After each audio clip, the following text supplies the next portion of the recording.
बहुत भ्रष्टाचार, वो पूरा ही भ्रष्टाचार है। नाफेड एक किसान अपने घर से यहाँ तक चांदोड़ में ज्यादा से ज्यादा 2 ट्रॉली लाता है दिन भर में, बहुत कष्ट करने के बाद। ट्रॉली लाने का वो बहुत बड़ी प्रक्रिया है। आप नाफेड के यहाँ दफ्तर में जाके देखो, एक एक किसान के नाम से 40-40 ट्रॉलियां एक एक दिन में है। क्या भगवान आए थे उनका भरने के लिए? तो ऐसा बोला जा रहा है। अगर मैं बोल दूं कि दाहिर, तो ऐसा बोला जाता है कि उनको भी टिकट नहीं है। यहाँ भी चांदोड़ में 2-4 है, उनको भी टिकट नहीं है। तो मैं प्रत्याशी मानूं किसको? इनके अभी तक टिकट ही फाइनल नहीं है। अगर इनका इतना अच्छा जलवा होता, इतना अच्छा कारनामा होता, तो टिकट के बारे में इतने संदेह क्यों होते उनका? महाराष्ट्र की राजनीति की गर्माहट बढ़ती जा रही है। आज हम एक ऐसे युवा नेता से मिलने आए हैं जो कि एक आम परिवार से बिलोंग करते हैं। ये शुरू से इतिहास रहा है कि राजनीति वही कर सकता है जिसके पास पैसा और मैन पावर हो, पर अब ये कहीं ना कहीं इतिहास जो है बदलता दिख रहा है। अभी हमारे साथ प्रहार के उम्मीदवार हैं गणेश लिम्बालकर जी, जिनसे मैं बात करने की कोशिश करूंगा और जानने की कोशिश करूंगा कि आखिर एक किसान परिवार से बिलोंग करते हुए राजनीति तक का उनका सफर कैसा रहा। बहुत बहुत नमस्कार सर, आपका हमारे चैनल में। शुक्रिया। मैं आपसे जानने की कोशिश करूंगा कि किसान परिवार से आप बिलोंग करते हैं, एक आम जिंदगी से आप आए हैं और राजनीति की जिंदगी जो है हमेशा से चकाचौंध भरी रही है। तो मतलब आम जिंदगी से राजनीति तक का सफर कैसा रहा आपका? अभी इसको मैं लफ्जों में बयां तो नहीं कर सकता। बहुत ही उसमें स्ट्रगल रहा है, लेकिन वो स्ट्रगल एक आनंद भरा रहा है कि हम किसी का दुख जो है बांटने चले और यहाँ तक आ गए। दुख भरा सफर उन लोगों का सफर, और उस सफर में हम उनका हम सफर बनना चाहते थे, बनने जा रहे हैं।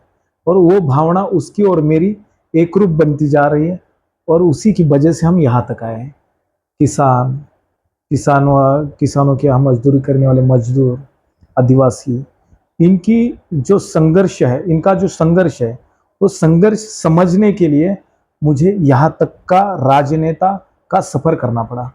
बाकी चीजें तो आम तौर पर बदलने की बात जो होती है, वो बदलाव क्या है वो समझने के लिए मैं यहाँ तक आया हूँ। लेकिन बदलाव अभी भी मुझे दिख नहीं रहा। उस बदलाव के लिए हम आगे जाना चाहते हैं, जो बदलाव की बात होती है, और उस बदलाव को ढूंढने के लिए जब निकले तो यहाँ तक आ गए। तो अब आप राजनीति में आए हैं, तो मतलब कितना आपका जो सफर रहा है, कितना संघर्ष, क्योंकि एक नए पैरे में जाने पर जो है संघर्ष बहुत होता है। तो मतलब कैसा आपका संघर्ष रहा है एक आम जिंदगी से राजनीति में आने का? क्योंकि पहले से जो राजनीति में रहे हैं उन्होंने आपको रोकने की भी कोशिश की होगी, तो कैसा रहा है आपका? नहीं, मतलब हम राजनीति में इस पद तक आ सकते हैं ये तो कोई इमेजिन नहीं करता। जिसका औहदा है यहाँ का बैठने का, ये औहदा उन लोगों का, वो जो उसको क्या बोलते हैं अब, आईना बन चुका है कि इसमें यही लोग रहेंगे। और मैं जिस क्लास से आता हूँ वो खेती मजदूरी वाला क्लास है, और वो लोग ऐसा नहीं कर सकते, ऐसा इमेजिन कर दिया गया। और ये जो कर सकते हैं वो 5-10 लोग हैं, वही कर सकते हैं। लेकिन हाँ, हम भी कर सकते हैं। उस हम भी को लेके यहाँ तक आए, और उसमें सारे हमारे जो किसान बांधव है, मजदूर बांधव है, हम सफर बन के हमारे साथ में। इसलिए हम बोल रहे हैं नहीं, ये अब हम करेंगे, और ये बदलाव कहाँ है उसको ढूंढने के लिए चलेंगे। अच्छा, ये कहा जाता है कि राजनीति 2 चीजों पर चलती है, मैन पावर और पैसा। तो ये कहाँ तक आपको जो है ये कठिनाई आएगी कि मतलब एक आम परिवार से आप बिलोंग कर रहे हैं, तो आपके पास करोड़ों अरबों नहीं है कि आप जो है फंड इकट्ठा करें और राजनीति करें, चुनाव लड़ने की भी तैयारी करें। तो मतलब कैसे आप ये सब कर रहे हैं? नहीं, मैन पावर बहुत जरूरी है, लेकिन वो मैन पावर अगर उसकी और आपकी समझदारी की प्रक्रिया एक है, मैं क्या करना चाहता हूँ उसके अगर जहन में मैं उसको समझने में कामयाब रहा, तो मसल पावर भी नहीं लगती और मनी पावर भी नहीं लगती, मैन पावर लगती। उस मैन की वो जरूरत होनी चाहिए। ये चुनावी प्रक्रिया, ये राजनीतिक प्रक्रिया उसकी जरूरत है, और उसको ही वो करना है। इसका जब उसको विश्वास आता है तो मैन पावर से आगे मसल और मनी की जरूरत नहीं पड़ती। वो मैंने खुद 4 चुनाव लड़े हैं और जीते हैं। मैं पंचायत से लेके एपीएमसी तक आया तो बिना पैसे के ही आया, और मैन पावर के बलबूते पर ही मैं यहाँ पर आया हूँ। और जब मैं काम की बात करता हूँ तो मैन पावर उसको यहाँ तक आने के लिए सपोर्ट करती है। ये मैंने देखा है, या मतलब मैंने वो उसका अनुभव लिया है। अच्छा, अब चुनाव जो है काफी नजदीक है, आज या कल में आचार संहिता भी लग जाएगी, तो क्या अभी मुद्दे आपके रहेंगे चुनाव में? क्या है, हमारा एक ही मुद्दा है, किसानी खेती वाला, मजदूरी वाला। जो गरीब आदमी है उसकी बात तो 75 साल से हो रही है, फिर भी गरीबी नहीं जा रही है। जिन लोगों ने कहा ये गरीबों के लिए सरकार चलेगी और गरीबी बढ़ती गई, अब जिन लोगों ने उसमें बदलाव करना चाहा कि नहीं ये नहीं कर सकते तो अब ये आएंगे, मतलब सरकार बदलने के बाद भी वो लोग गरीबी अगर हटा रहे हैं और एक तरफ बोल रहे हैं हमने गरीबी हटाई और दूसरी तरफ बोल रहे हैं हमने 80 करोड़ लोगों तक अनाज फ्री में पहुंचाया। मतलब क्या है, 80 करोड़ लोग गरीब है, ये सबने देखा, टीवी चैनल्स पर देखा, अखबारों में देखा। कौन बोले? जो इस व्यवस्था के मुखिया है, देश के मुखिया है, वो लोग ऐसी बात करते हैं तो गरीबी कहाँ हटी। लेकिन गरीबी क्यों है उसकी मतलब पहल की क्या किसी ने? इस देश में सबसे ज्यादा जिसकी तादाद है वो है किसान, और किसान से लेके रिलेटेड जो लोग हैं वो यहाँ, अगर जहां हम बैठे हैं ये एपीएमसी चांदोड़ की है, यहाँ अगर इस एपीएमसी में ट्रैक्टरों में भर भर के अगर प्याज आता है तो आजू बाजू के सब व्यापार को एक वृद्धि मिलती है, उस व्यापार में एक जान आ जाती है।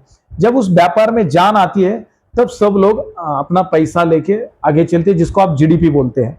लेकिन क्या जिस वजह से वो प्याज का मूल जो संस्थापक है, फाउंडर है, वो क्यों गरीब है? यहाँ की सब व्यवस्था में अगर वो जान डालता है, वो जीडीपी आपका मूवमेंट करता है, वो अप डाउन जो होता है, अप होता है तो उसकी वजह से होता है, डाउन होता है तो उसकी वजह से, लेकिन उसका मूल जो संस्थापक है, जो किसान है, वो मजदूर है, वो क्यों गरीब है? उस इशू को लेकर हम आगे आएंगे। जब आप दिसंबर में अभी 2023 में दिसंबर महीने में 7 तारीख को एक्सपोर्ट बैन कर दिया गया प्याज का, जब एक्सपोर्ट बैन कर दिया गया उस वक्त प्याज के दाम चल रहे थे आज पर 35 से लेकर 40 रुपए तक, 35-40 रुपए प्रति किलो प्याज के दाम चल रहे थे, और आपने एक्सपोर्ट बैन किया, उस वक्त दाम गिर गए 20 रुपए के।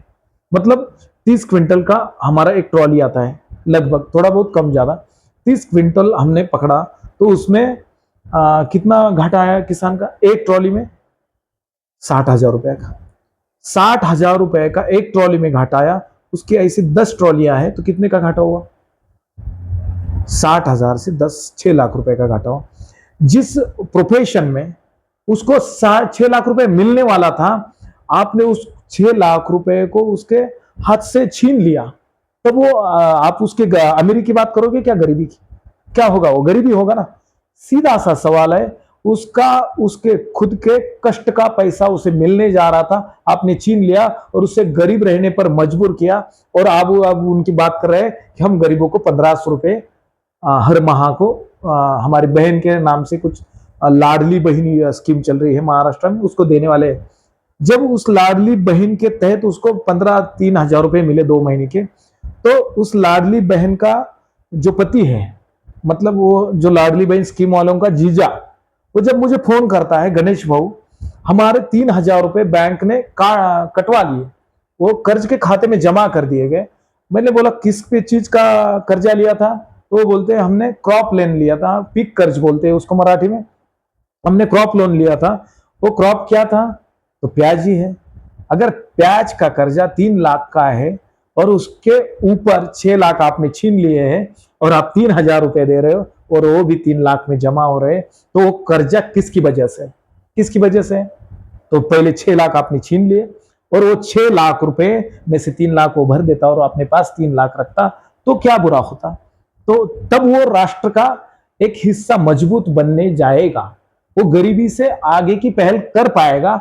लेकिन आप करने दे तो ना, अगर हमें वो पहल गवर्नमेंट नहीं करने दे रही है तो हम रास्ते पे आएंगे। हम जो सदन है, या महाराष्ट्र का सदन हो या दिल्ली का सदन, उसे समझाएंगे नहीं ये बात गलत है। आप जब राष्ट्र मजबूती की बात करते हो तो पहला मजबूत किसान होना चाहिए, किसानी से रिलेटेड वो मजदूर होना चाहिए। अगर उसकी मजबूती वो खुद बनाता है खुद कैसे बनाता है, मैं एक बात बताऊंगा।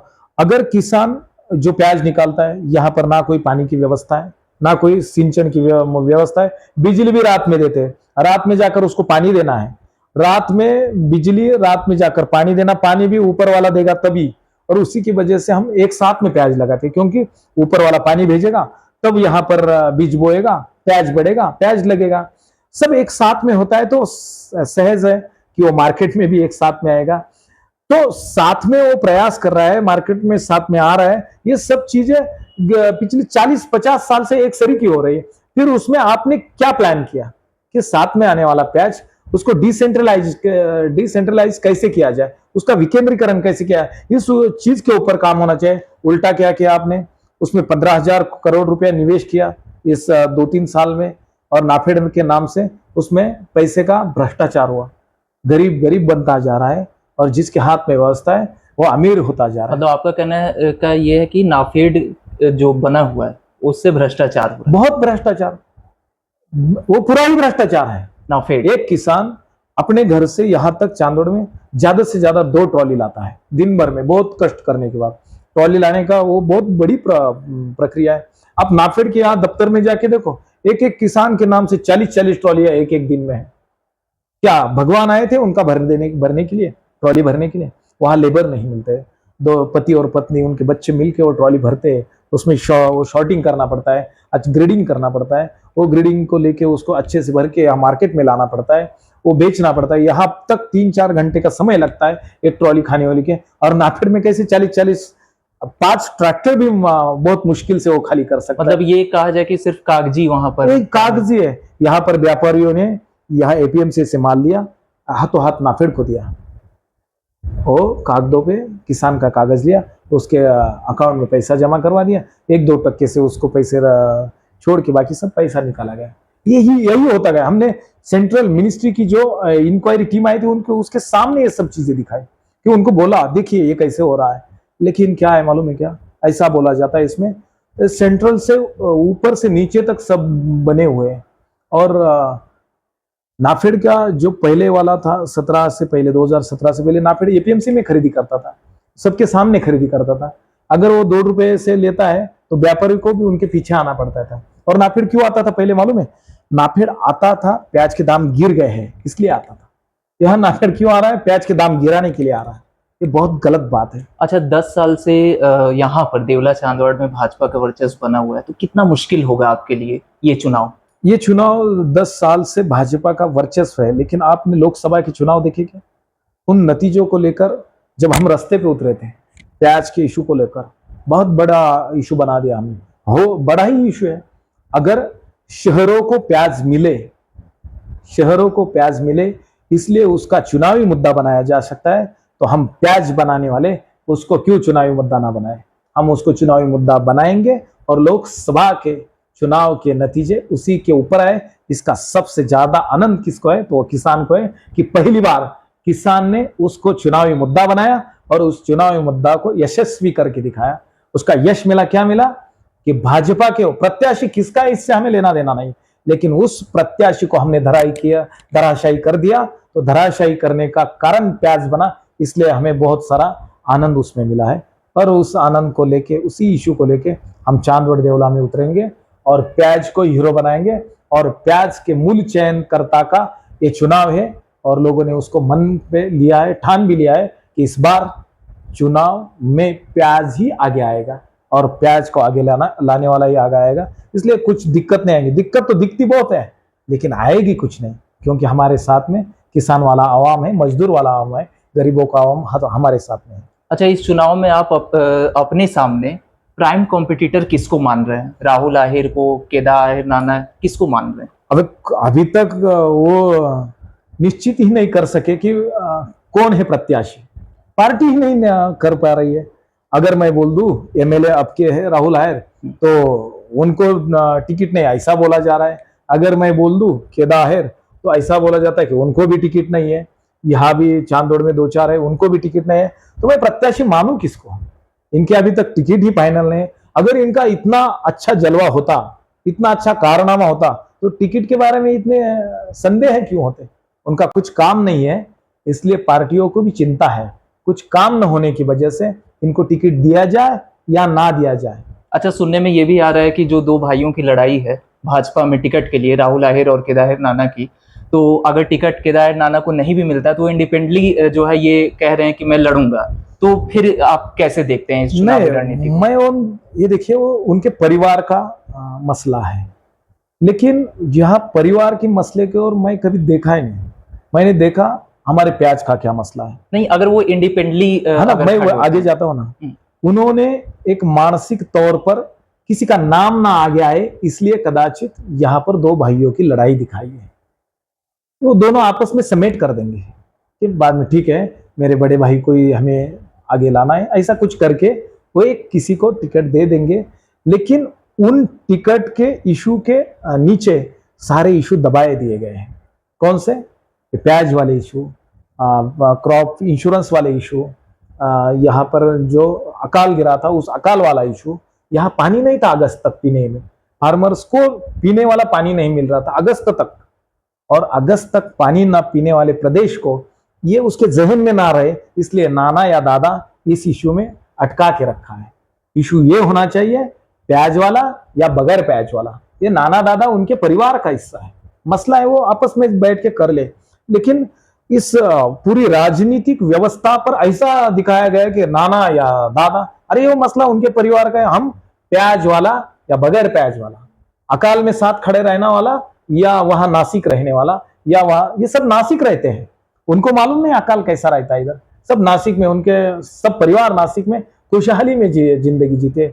वहां पर बहुत अच्छी व्यवस्था है, उनको सुबह शाम पानी मिलता है या 10-10 12-12 दिन तक पीने का पानी नहीं मिलता है। इस मसले को लेकर चुनाव होना चाहिए, नाना या दादा इस मसले को लेकर चुनाव नहीं होना चाहिए। अच्छा, देवला जो है नाना का गढ़ माना जाता है, तो कितना मुश्किल होगा आपके लिए देवला को जीतना?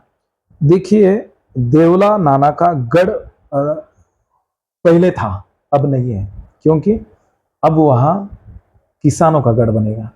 किसानी की बात करेंगे, हम करते हैं, लोग भी करते हैं, क्योंकि हम 10 साल से उन किसानों में जाते रहे, उनके पूरे इशू में उनका साथ देते रहे, और उसकी वजह से किसानों में एक उर्मी आ गई है, नहीं ये अपना बेटा है, ये अपना बच्चा है, और उस अपने बेटे बच्चे वाली भावना के आगे नाना की गढ़ वाली भावना कुछ नहीं कर सकी।